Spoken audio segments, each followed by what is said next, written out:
These are beginning to cook down a little bit, so I'm just going to stir them. As the juice forms, I'll start extracting it. And as it cooks on down, I'll add these over here in. So you see I've got two large bowls. One's in here already, and then I've got this one chopped and ready to go in. So we're gonna have a lot of marinara to put up for the year, and for myself and my girls and their families and anybody else that might need something. So, looks good. Okay, so I know you're gonna ask, do I flash and remove skins? Not this time. I do that on some things, but we don't mind the little skins. If you get, when I'm processing this, if I get those extra little pieces, I just pull them out. So this makes it so much easier. You're just coring and chopping and throwing them in the pot and letting them cook down, seeds and all. Because once I run it through my Ninja to puree it, you're not going to see all that anyway. It doesn't bother us. If you're one of those that has diverticulitis or something like that and you need to get rid of the seeds, you can use a mill or a sieve, or, you know, get the seeds out as you're chopping them, however you want to do it. I just had such a massive amount of tomatoes to process today that I didn't take the time to do that.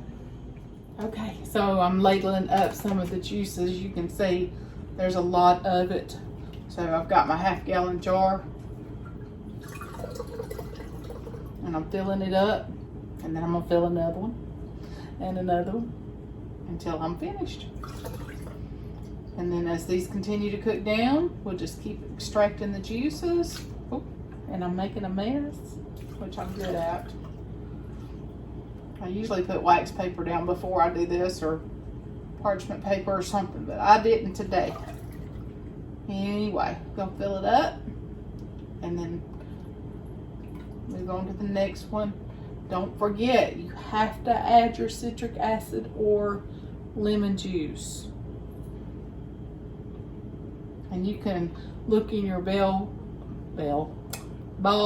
cannon book or on the USDA food site for safety and see how much you need exactly. I usually put 2.5 tablespoons. Mimsy's math.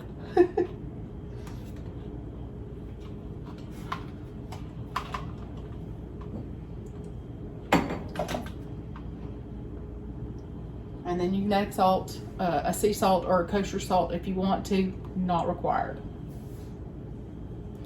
These are great for drinking. They're great for making soups or adding some kick to it. You can make juice other vegetables and add to it and have a homemade V8. So that's what I'm doing now. As these cook down, I'll bring you back and show you how I make the marinara. Earlier in the video, I said something about salsa. I'm not doing salsa, I'm doing a marinara.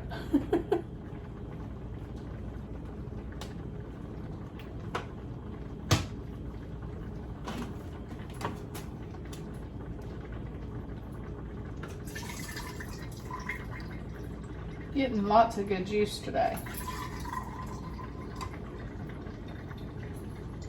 This will be the third half-gallon, and then I'm going to shift to quarts.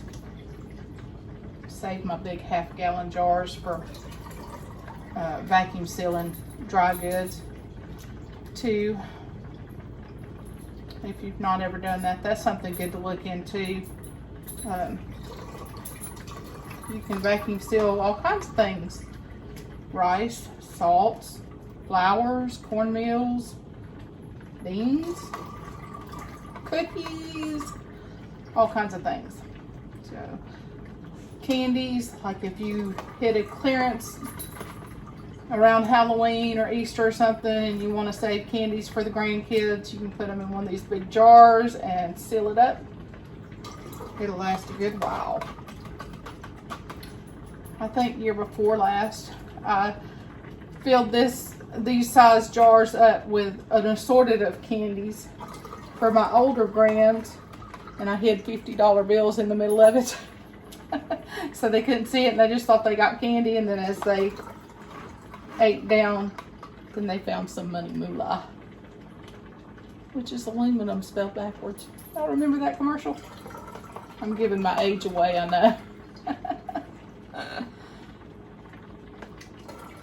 So at this point, I've got 3 half-gallon jars filled.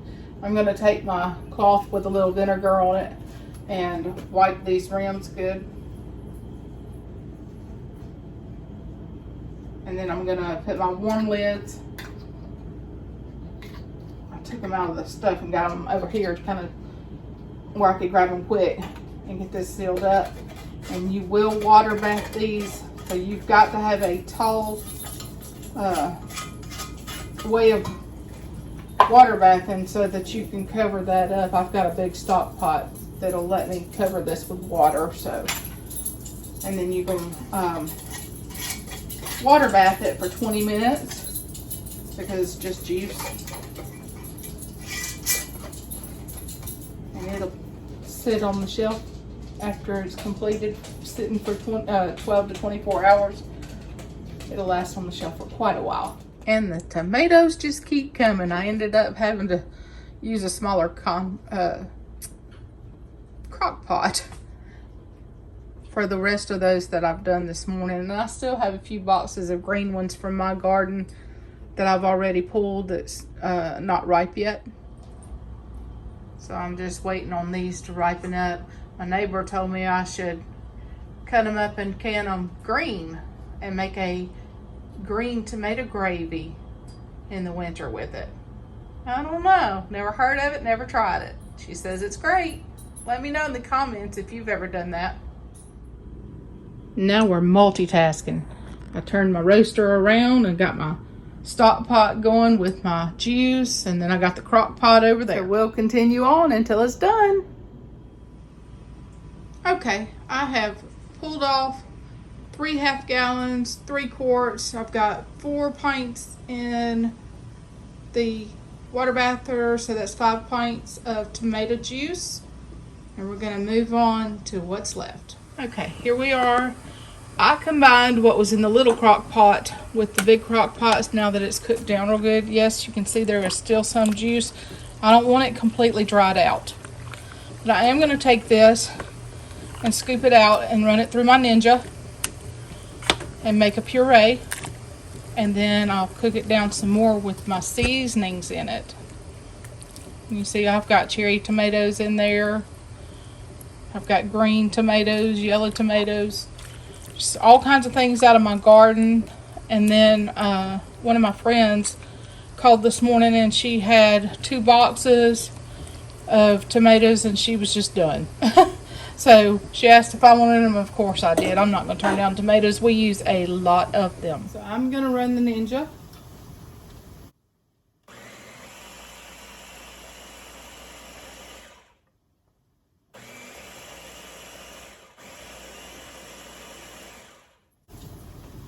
Got a nice puree.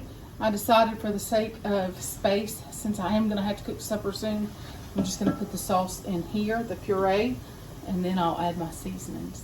Okay, so I ended up with about 7.5 of my Ninja full of tomato sauce. I've got my stock pot full. I did not want to add that in there and have it overfilled where I couldn't stir in my seasonings. Now, for the seasonings, I like to add Italian seasonings, rosemary, basil, thyme, marjoram, and tarragon.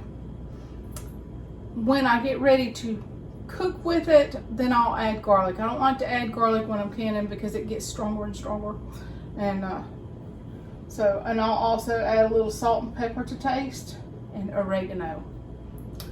I've got some of my own basil that I grew and dehydrated. I've got some of my own rosemary, and then I've got organic store-bought.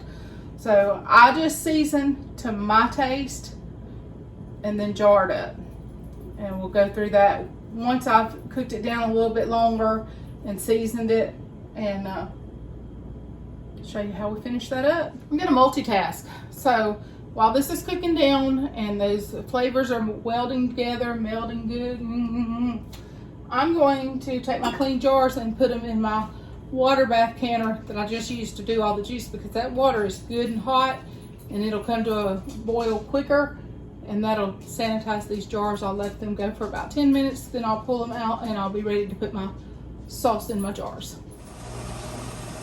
Okay, got my flavors where I want them. Nice and rich. It's time to jar them up. So I'm gonna get my jars out of my canner and fill them, wipe my rims, put my lids on, and then back in the canner they'll go.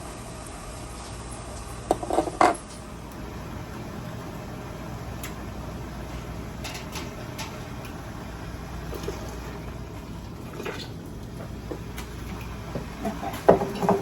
Hot jars, hot rings and lids. We're gonna add our lemon juice. I add 2 tablespoons per jar myself. That's what I like to do. You can follow the ball recommendations on that. This is not rebel canning, but not exactly to the T by the book. This is just how Mimsy does it.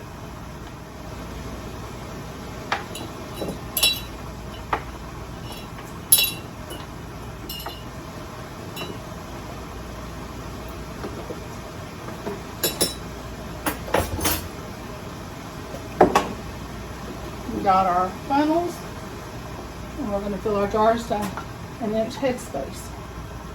And you can see in here there are some stringy little pieces. Some people don't care for that. It doesn't bother us. You just fill your jars. Don't forget to debubble. That's very important because the sauce is thicker, so you're going to need to debubble, okay? Just be sure you move it around in there a good bit. And then the next step will be to wipe your rims, apply your lids and your rings, and returning the jars back to the canner. We'll put the lid on and let that come to a rolling boil, and we'll set our time. It's going to process for 35 minutes according to the ball canning guide for water bath canning on Italian sauce. So I think that's even for plain tomato sauce as well. And that's what I'm going to do with that I had left over in my Ninja that I did not add to this pot. I'm just going to can it as plain tomato sauce. Okay, once this comes to a rolling boil, 35 minutes. So I used about half of my pot, and so this time I'm going to do pints. So I'll just continue going on with that. And once they're completely done in the canner, you just set them out, leave them out overnight, and then you'll have your finished product. Okay, I still have some in the canner, but I'm going to show you what your finished marinara looks like. Very pretty. Okay guys, thank you for watching. I hope you learned something today. I hope you enjoy making a homemade marinara. I started at 9 o'clock this morning and it's well after 5 p.m. So that was a lot of tomatoes. I normally don't like to process that many at one time, but since my friend Ange took care of me and gave me 2 extra cases today that were pretty ripe, there were a few green ones in there, and then I've got some green ones on the table still to process as they ripen.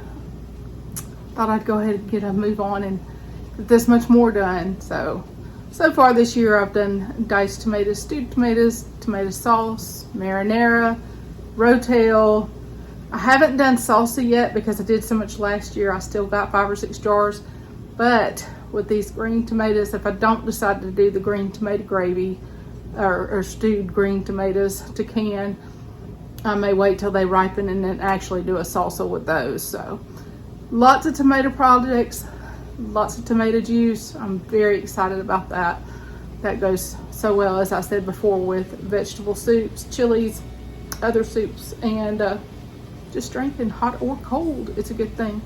You can even make your own homemade V8 by juicing more vegetables and adding to that. So thank you again for watching. Please hit that like and subscribe button.